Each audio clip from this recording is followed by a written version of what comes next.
জায়গায় যদি বিসমিল্লাহ পড়তে ভুলে যান, আপনার জীবনে বিপদ আসতে আর কিছু লাগবে না, বরকত কমতে আর কিছু লাগবে না। এই 3 জায়গায় যথেষ্ট। খুব মারাত্মক একটা বিষয়। বিসমিল্লাহ তো মোটামুটি সব ভালো কাজের শুরুতেই পড়া হয়, তবে সব জায়গায় ভুলে গেলে ওই 3 জায়গায় মিনিমাম ভুলা উচিত নয়। তার মধ্যে 1 নাম্বার যেটা, এটা আমি সবচেয়ে গুরুত্বপূর্ণ মনে করি, সেটা হচ্ছে বর্তমান পরিস্থিতিতে এটা হচ্ছে আপনার বাথরুমে প্রবেশের শুরুতে বিসমিল্লাহ পড়া। অনেকে বলতে পারেন, হুজুর বাথরুমে ঢুকবেন আবার বিসমিল্লাহ কিভাবে?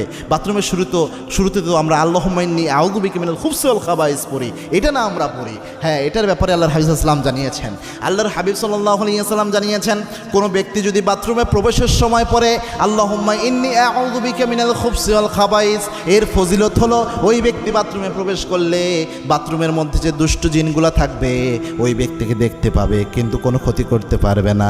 কিন্তু কোনো ব্যক্তি যদি বিসমিল্লাহ লাগিয়ে দিতে পারে, বিসমিল্লাহি আল্লাহুম্মা ইন্নী আউযু বিকা মিনাল খুবসি ওয়াল খাবাইস, এই বিসমিল্লাহ সহ যদি দোয়াটা পড়তে পারে,